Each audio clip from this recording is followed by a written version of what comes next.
أرسلناك شاهدا ومبشرا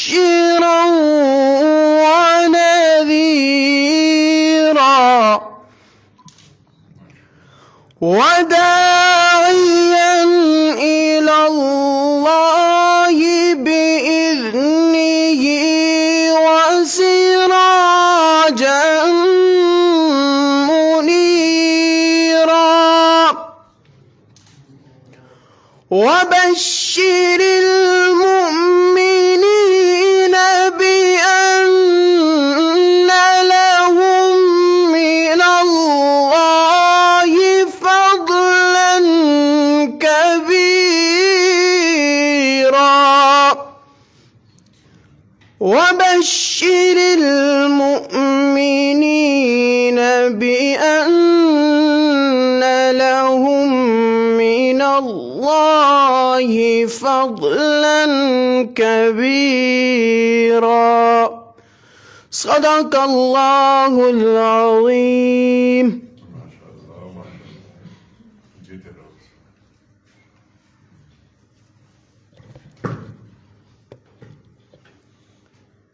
بسم الله الرحمن الرحیم.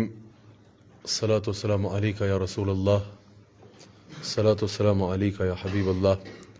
الحمدللہ اس وقت ہمارے معزز مہمان وفاقی وزیر مذہبی امور حضرت قبلہ انیق احمد صاحب تشریف فرما ہیں، اور یقیناً ہماری بھی اور یعنی میری بھی اور آپ سب کی یہ سعادت ہے کہ حضرت کی گفتگو سے استفادہ کریں گے. حضرت ماشاءاللہ ایک ہم عجیب شخصیت ہے. وہ اتنی خوبیاں ہیں کہ کسی نے کہا تھا نا کہ وہ ہزاروں خوبیاں ہیں تجھ میں اے مجمع خوبی، ملاقاتی گویا تیرا بھری محفل سے ملتا ہے. تو اس قدر خوبیاں ہیں ماشاءاللہ. تو جس وجہ سے آپ کو پتہ ہے میں کچھ الفاظ کہتے ہوئے محتاط رہنا بھی چاہیے، لیکن کیونکہ قرآن کریم کے اوپر جو یہ گفتگو فرماتے ہیں، جو اللہ تعالیٰ نے ان کو قادر الکلامی عطا فرمائی ہے، وہ ان کا ایک خاصہ ہے. یہ تعریف وزیر کی وجہ سے میں نے نہیں کی. اگر وزارت نبی ہو یا پہلے بھی ان کے بارے میں یہ الفاظ اس وجہ سے کہے جاتے ہیں کہ یہ ایک قرآن کریم کے اوپر بہت خوبصورت کام کرتے ہیں. ان کا پروگرام آپ کی نظر سے یقیناً گزرا ہوگا کہ قرآن کریم کی آیات کو عصر حاضر کے ساتھ میچ کر کے، جس کو آپ کو میں اکثر اس بات پر گفتگو کرتا ہوں کہ قرآن کریم صرف قرآن کریم ہسٹری کی کتاب ہی نہیں کہ بس آپ نے اس کو ایک ہسٹری کے واقعات پڑھ لینے ہیں اور پھر بس حصول ثواب یا ایصال ثواب کے لیے ہی پڑھنا ہے، بلکہ جیسے حضور علیہ الصلاۃ والسلام خاتم النبیین ہیں، اللہ کے آخری نبی ہیں، اسی طرح قرآن جو ہے وہ مخلوق کے ساتھ اللہ کا آخری کلام ہے. جب بھی ضرورت پڑتی انبیاء علیہ السلام جلوہ گر ہوتے اور ان کے ذریعے اللہ تعالیٰ مخلوق سے، لوگوں سے کلام فرمایا کرتا. لیکن اب حضور علیہ الصلاۃ والسلام جب آخری نبی ہیں تو اب قیامت تک جتنے دور آنے تھے، اس میں جتنے مسائل آنے تھے، جتنی قومیں آنی تھیں، ان کے لیے جتنی رہنمائی آنی تھی، وہ سب کچھ اللہ تعالیٰ نے قرآن میں بیان فرما دیا. سب کچھ اللہ تعالیٰ نے اپنی مخلوق کے ساتھ جو کلام فرمانا تھا اب قیامت تک وہ قرآن میں موجود ہے. اب یہ ایک عالم کا، ایک محقق کا کام یہ ہے اپنے دور میں کہ وہ اپنے دور کے مسائل کو دیکھے، پھر قرآن کریم کو پڑھے، اور پھر قرآن کریم آج کے مسلمان سے کیا کلام کر رہا ہے، آج کے انسان سے کیا کلام کر رہا ہے، اور آج کے انسان کی کیا رہنمائی کر رہا ہے، اس کے ساتھ ریلیٹ کر کے لوگوں کے آگے رکھے. اور یہ قرآن کریم کی حقانیت کی ایک دلیل ہے کہ جس دور میں بھی قرآن کا قاری اور رسول اللہ علیہ السلام کی امت کا عالم قرآن سے اپنے دور کے مسئلے کو تلاش کرے گا تو قرآن اس کو اس طرح ایڈریس کرے گا کہ محسوس یہ کیا جائے گا کہ یہ قرآن کریم نازل جو ہوا ہے وہ اس دور کے تقاضوں کو مد نظر رکھ کے یہ قرآن کا ایک معجزہ ہے. اور تعصب قیامت جوں وقت قیامت کا قریب آتا رہے گا قرآن کی حقانیت اور لوگوں کے آگے کھل کے سامنے آتی رہے گی. حضرت میں ان کو بتا رہا تھا کہ اکابر نے یہ کہا کہ جس کو علم کتاب کا تو ہو لیکن اس دور کے وقت کی نفس پہ اس کا ہاتھ نہ ہو، اس دور کے مسائل اس کو نہ پتہ ہوں تو اس کو اس انداز کا عالم کیسے کہا جا سکے گا کہ جو لوگوں کی اصلاح کر سکے، جب اس کو لوگوں کے مسائل ہی نہیں پتہ ہوں گے۔ یہ ضروری ہے کہ وقت جتنی رفتار کے ساتھ بھی چلے، ایک عالم کا وقت کی نفس پہ ہاتھ رکھا ہونا چاہیے۔ دور جس مسائل کے اس موجودہ اس عصر حاضر کے لوگ جو مسائل کا حل نہ تلاش کر سکیں، قرآن کا طالب علم وہ جب مسائل کا حل قرآن سے اور یقیناً مصطفیٰ جان رحمت صلی اللہ علیہ وآلہ وسلم کے فرمان سے بتائے گا تو دنیا آغوش حیرت میں مبتلا ہو جائے گی۔ تو یقیناً جو میں نے کہا کہ میں نے حضرت کا یقیناً وزیر مذہبی امور ہیں، اللہ نے عزت عطا فرمائی ہے، لیکن میں نے جو کہا، جو شعر ایک حضرت کی نظر کیا، اس کی وجہ وزارت نہیں، اس کی وجہ ان کا جو قرآن کے ساتھ ایک لگاؤ اور قرآن کریم کے ساتھ ایک اس انداز میں محبت کا رشتہ ہے کہ ہزاروں لوگوں تک قرآن کا پیغام پہنچاتے ہیں، وہ ہے۔ تو اس سے پہلے کہ حضرت اپنی گفتگو سے آپ کے لیے وہ ورڈز آف وزڈم کہتے ہیں نا، وہ ارشاد فرمائیں، جو آپ کے لیے ایک نظریاتی بھی اور ہر اعتبار سے کس طرح ایک عالم قرآن کریم سے استفادہ کرتا ہے، اس پر آپ سے گفتگو فرمائیں، کیونکہ ہمارا اہل سنہ و جماعت کا ایک طریقہ ہے، تلاوت ہوتی ہے، نعت شریف ہوتی ہے، تو غلام مصطفیٰ نعت شریف پڑھیں گے اور اس کے ساتھ ہی حضرت اپنے ارشادات سے انشاءاللہ آپ سب کو نوازیں گے۔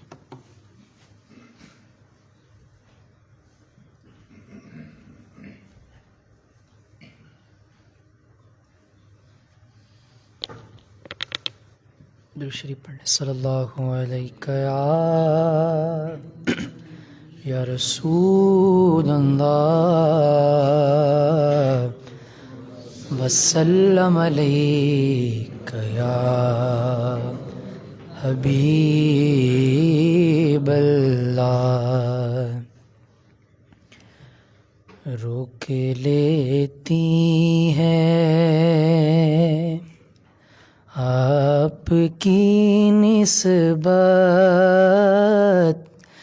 تیر جتنے بھی ہم پہ چلتے ہیں، یہ کرم ہے حضور کا ہم پر، یہ کرم ہے حضور کا ہم پر، آنے والے عذاب ٹلتے گئے، وہی بھرتے گئے جھولیاں سب کی، وہ سمجھتے ہیں بولیاں سب کی۔ آؤ بازار مصطفیٰ کو چلیں، آؤ بازار مصطفیٰ کو چلیں، غم خوشی میں وہیں پہ ڈھلتے گئے، اور اب ہمیں کیا کوئی گرائے گا، ہر سہارا گلے لگائے گا، اب ہمیں کیا کوئی گرائے گا، ہر سہارا گلے لگائے گا۔ ہم نے خود کو گرا دیا ہے وہاں، گرنے والے جہاں سنبھلتے ہیں، واللہ گرنے والے جہاں سنبھلتے ہیں، یہ کرم ہے حضور کا ہم پر، آنے والے عذاب ٹلتے ہیں۔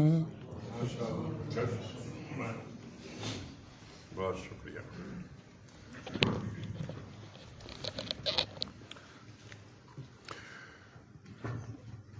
اعوذ باللہ من الشیطان الرجیم،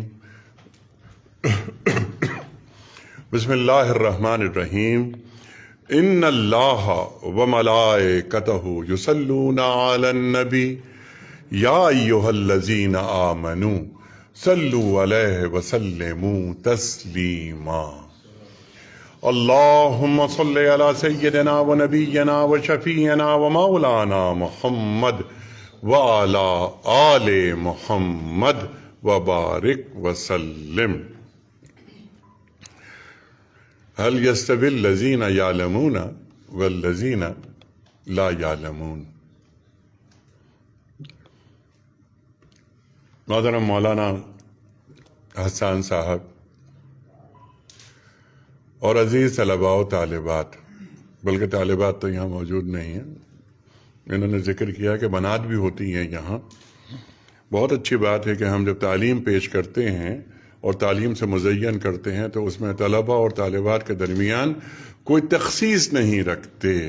مسلمان مرد ہو یا مسلمان عورت، ان تک دین کی تعلیم کو پہنچانا یہ دینی فریضہ ہے.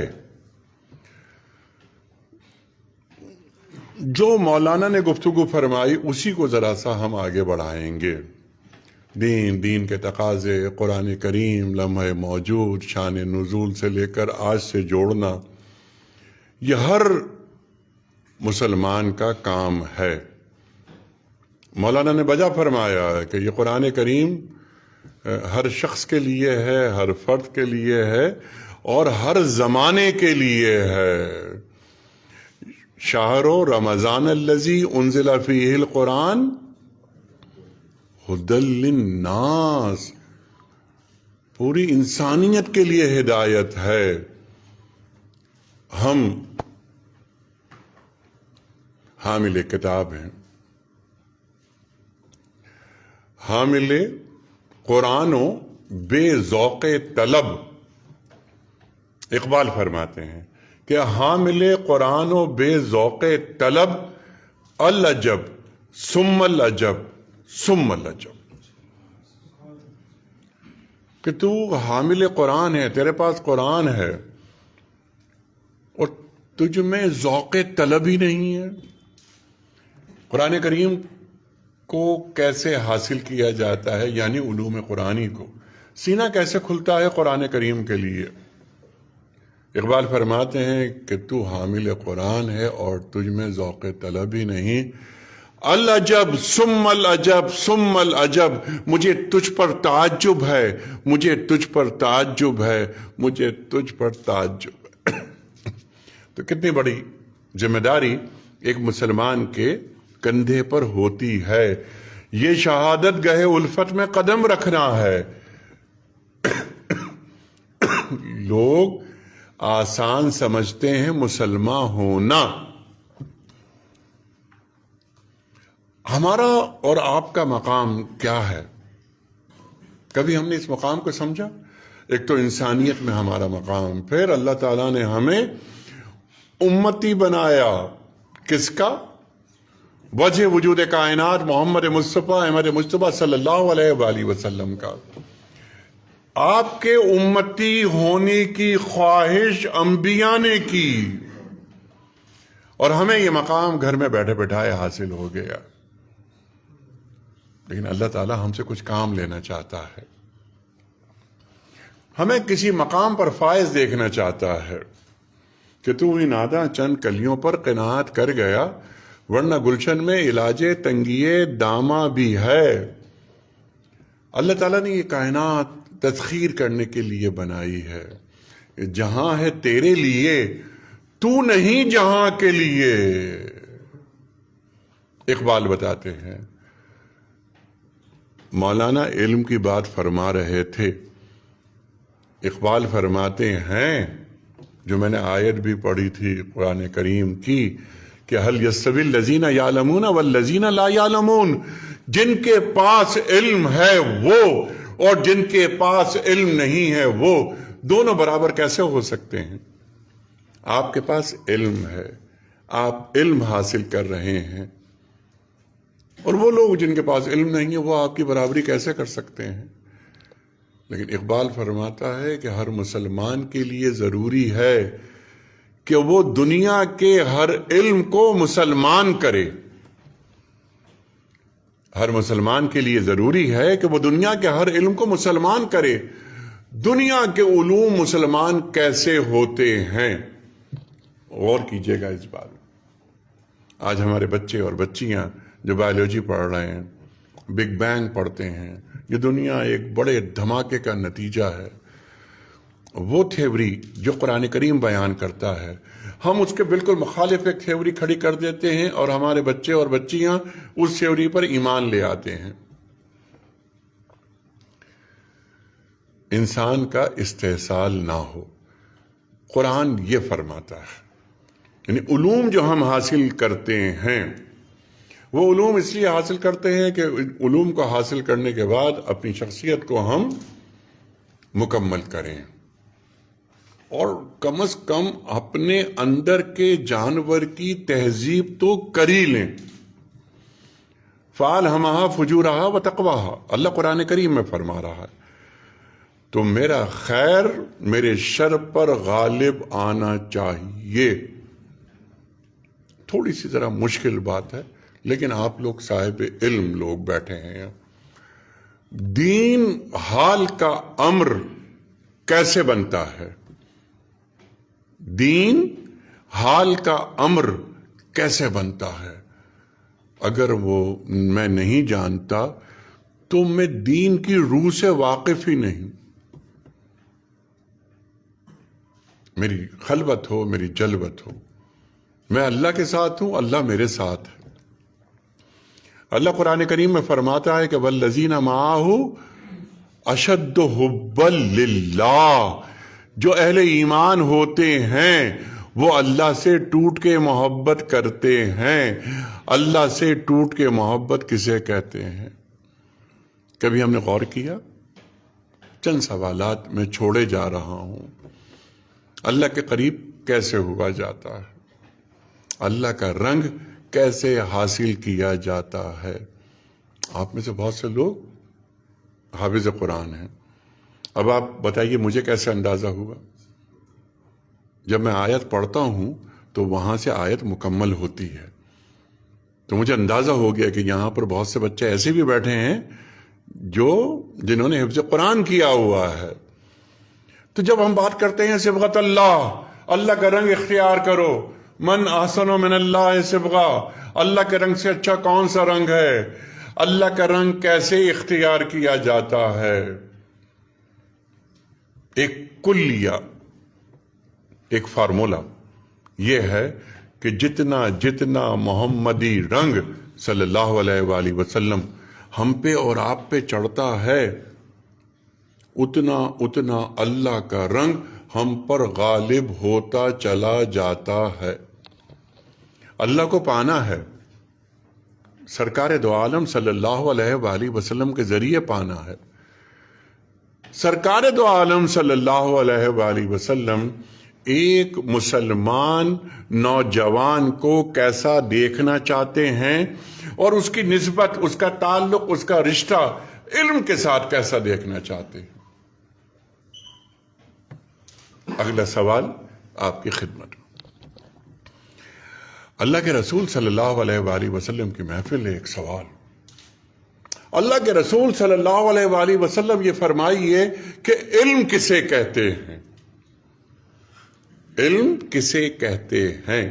کیا اچھا سوال، کتنا بڑا سوال. اللہ کے رسول فرماتے ہیں صلی اللہ علیہ وآلہ وسلم کہ العلم مخافت اللہ، علم خدا خوفی کا نام ہے.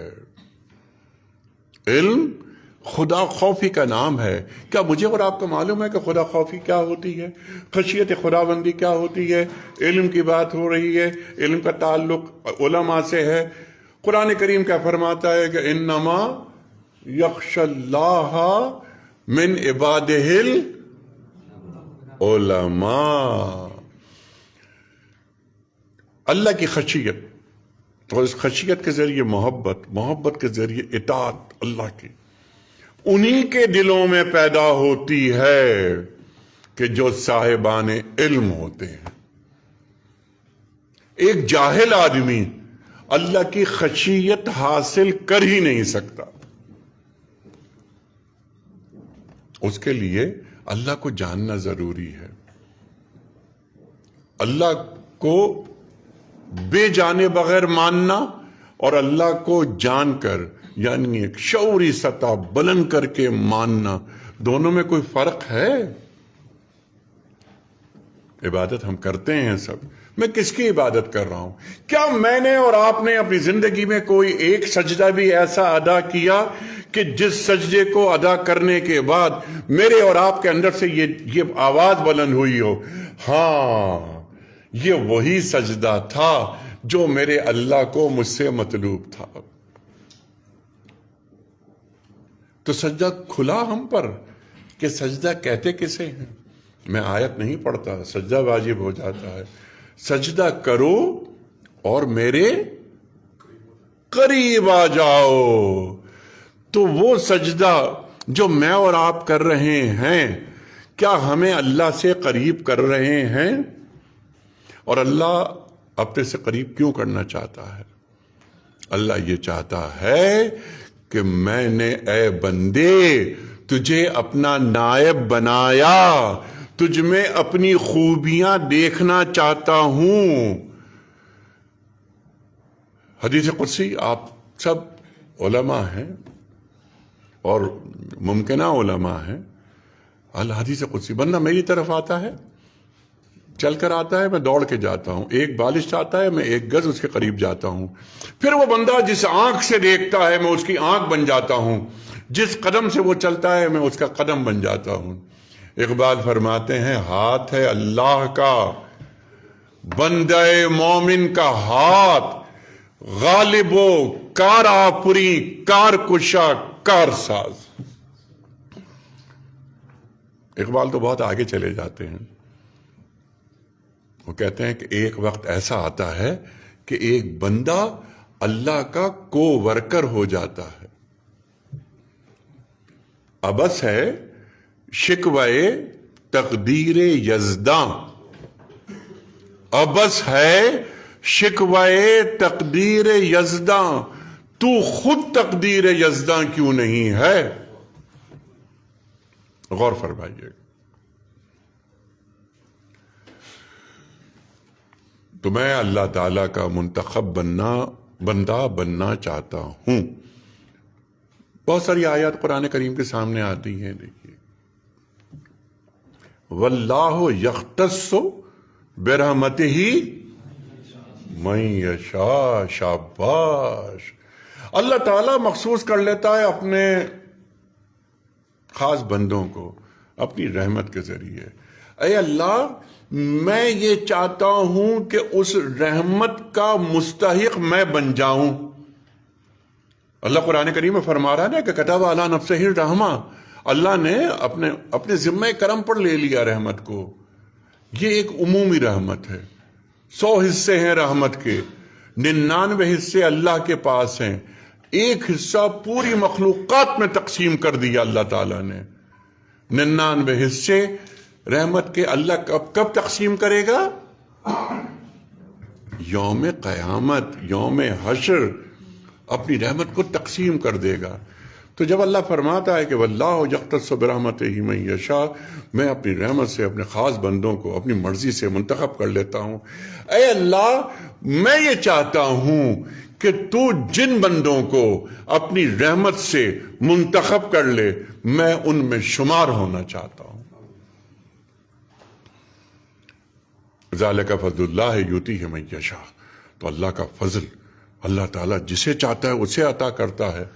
تو اے اللہ، تو اپنے فضل کے قابل مجھے بنا دے، اور مجھ میں جو کوتاہیاں ہیں اس کی پردہ پوشی کر مجھے اس مقام پر پہنچا دے جہاں تو بندے مومن کو دیکھنا چاہتا ہے، جہاں بندے مومن کا ہاتھ اللہ کا ہاتھ بن جاتا ہے، جہاں بندے مومن کی زبان اللہ کی زبان بن جاتی ہے. اس مقام تک پہنچنے کے لیے اس کائنات کو تسخیر کرنے کا نسخہ جو قرآن کریم میں موجود ہے، اس کے قریب آنے کی ضرورت ہے. اب دنیاوی علوم کی بات کرتے. ایک تو یہ کہ دنیاوی علوم اور دینی علوم دونوں میں کوئی فرق نہیں ہے. ہمارے نزدیک یعنی دینی پیراڈائم میں ہمارے جو دنیاوی علوم ہیں وہ بھی دینی علوم ہیں. ہم ان علوم کو، ان دنیاوی علوم کو دین کا خادم بنانا چاہتے ہیں. دنیاوی علوم کو دین کا خادم بنانا چاہتے ہیں. تو پہلی بات تو یہ کہ اپنی عمر کا بہترین حصہ دین کو دیجیے. اپنی عمر کا بہترین حصہ دین کو دیجیے. جب کوئی کام نہیں ہے، کچھ نہیں، چلیے اب نمازیں پڑھ لیں، عبادات وغیرہ وغیرہ، روزہ، حج، زکوٰۃ، خیرات، انفاق وغیرہ. یہ جو عمر ہے نا، یہ عمر یہ میکنگ کی ہے یا بریکنگ کی ہے؟ یہ عمر بہت اہم کام کر رہے ہیں آپ اللہ سے اللہ کو مانگ رہے ہیں، علم کے ذریعے، تحقیق کے ذریعے. جب ہم اور آپ تحقیق کرتے ہیں، یہ بھی نکتہ ذرا غور سے سنیے گا، جب ہم اور آپ تحقیق کرتے ہیں نا، کسی بھی شعبے میں آپ لوگ بہت تحقیق کرتے ہوں گے، تو تحقیق کیوں کرتے ہیں؟ تاکہ حق تک پہنچا جائے. تحقیق اور حق میں ایک خاص تعلق ہے. تحقیق ہم اس لیے کرتے ہیں کہ ہم حق تک پہنچیں. اور حق کس کی صفت ہے؟ اللہ کی. تو تحقیق کے ذریعے دراصل ہم اللہ تک پہنچ جاتے ہیں. تو جب ہم کسی بھی علم کی تحقیق کریں تو ہمیں معلوم ہو کہ ہمارا رابطہ اللہ سے ہو رہا ہے یا نہیں ہو رہا. یا یہ میں علم حاصل کر رہا ہوں صرف انسانیت کا استحصال کرنے کے لیے. اللہ تو قرآن کریم میں کہاں تک بات بیان فرما دیتا ہے. یہ انسانیت کا استحصال ہم اور آپ کرتے ہیں. آج دنیا میں ہم دیکھتے ہیں ایک ڈاکٹر ہوتا ہے، انجینئر ہوتا ہے، IT ایکسپرٹ ہوتا ہے، HR کا آدمی ہوتا ہے، ڈگری کو کیش کراتا ہے چیک سمجھ کر. میں نے اگر MBA کیا مارکیٹنگ میں، میرا باس مجھ سے کہتا ہے کہ دیکھو یہ گھڑی تم بنا رہے ہو نا، یہ گھڑی فرض کیجیے 10,000 کی ہے، تمہیں یہ بیچنی ہے 30,000 کی، اور اگر تم 40,000 کی بیچ دو گے تو میں تمہیں انڈیوسمنٹ دوں گا، بونسز دوں گا، تمہیں کہاں پہنچا دوں گا. قرآن کیا فرماتا ہے کہ انسان کا استحصال نہ ہو. یُسِرُونَ عَلَىٰ أَنفُسِهِمْ وَلَوْ كَانَ بِهِمْ خَصَاصَةٌ. ایثار دین سکھاتا ہے. یہ وہ لوگ ہیں جو سامنے والی کی ضرورت کو اپنی ضرورت پر مقدم رکھتے ہیں، اگرچہ اس میں ان کا نقصان کیوں نہ ہو رہا ہو. ایک چیز آپ کو بھی چاہیے، ایک چیز مجھے بھی چاہیے، لیکن پہلے یہ چیز آپ کو چاہیے، اس کا مستحق میں بعد میں ہوں. یہ خیال میرا ہے اور یہی خیال آپ کا بھی ہے کہ نہیں، پہلے یہ چیز سامنے والے کو چاہیے. یہ ایثار ہمیں دین سکھاتا ہے، انسانیت کا استحصال ختم کر دیتا ہے. آخری بات میں عرض کرتا ہوں، گفتگو طویل ہو گئی، معاف فرمائیے گا. پانی کا ایک گلاس، شدید پیاس مجھے بھی اور انہیں بھی. پانی کا گلاس میرے پاس آیا، مجھے محسوس ہوا کہ یہ بھی پیاسے ہیں، تو پہلے میں پانی انہیں پیش کروں گا. انہوں نے کہا نہیں، پہلے یہ پانی آپ پئیں گے. یہ ہمیں دین سکھاتا ہے. بہرحال میں نے ان کی بات قبول کی اور میں نے پانی پی لیا شدید پیاس کے عالم میں. پیاس مٹنے کا جتنا مزہ مجھے آیا، کیا اس سے زیادہ مجھے اس شکر کو ادا کرنے میں آیا جو پانی پینے کے بعد میرے زبان سے الفاظ برآمد ہوئے؟ کس کا مزہ زیادہ تھا؟ یہ ایک پیمانہ ہے. اللہ کے ساتھ کیسے رہا جاتا ہے، اللہ کو اپنے ساتھ کیسے رکھا جاتا ہے. اے اللہ، تو نے فرمایا ہے کہ الیس اللہ بکافٍ عبدا، کہ کیا اللہ بندے کے لیے کافی نہیں؟ ہاں اے اللہ، تو میرے لیے کافی ہے. آپ سب کا بہت شکریہ.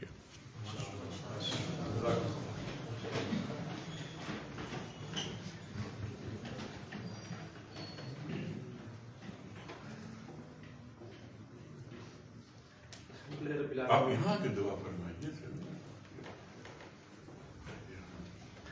الحمد لله رب العالمين والعاقبة للمتقين والصلاة والسلام على رسول محمد وآله وصحبه أجمعين. اللهم ربنا آتنا في الدنيا حسنة وفي الآخرة حسنة وقنا عذاب النار وقنا عذاب القبر وقنا عذاب الحشر وقنا عذاب القرد وقنا عذاب المرد وقنا عذاب الميزان. ربنا اغفر لنا ولإخواننا الذين سبقونا بالإيمان ولا تجعل في قلوبنا غلا للذين آمنوا ربنا إنك رؤوف رحيم. یا اللہ انہوں نے جو کچھ فرمایا، حضرت صاحب نے جو کچھ کہا، یا اللہ ان سب پر ہمیں عمل کرنے کی توفیق عطا فرما. یا اللہ ہمیں دین پر عمل کرنے کی توفیق عطا فرما، دوسروں تک دین پہنچانے کی توفیق عطا فرما. یا اللہ ہم سب کو شریعت پر عمل کرنے کی توفیق عطا فرما. یا اللہ ہم جہاں پڑھتے، جو پڑھتے، جس سے پڑھتے، یا اللہ ان سب کے ہمیں ان سب کی اللہ ہمیں خدمت کرنے کی توفیق عطا فرما. یا اللہ ان سب کے ادب کرنے کی توفیق عطا فرما. یا اللہ ہمارے اس مدرسے کو، ہمارے اس خانقاہوں کو، جتنے بھی یا اللہ جو لوگ دین کے کام کرتے ہیں، یا اللہ سب کو ترقی عطا فرما. یا اللہ ہمارے دعاؤں کو خانقاہ کے بارے میں سب ہمارے دعاؤں کو یا اللہ قبول منظور فرما. صلی اللہ تعالی علی خیر خلق محمد و آلہ و صحبہ اجمعین.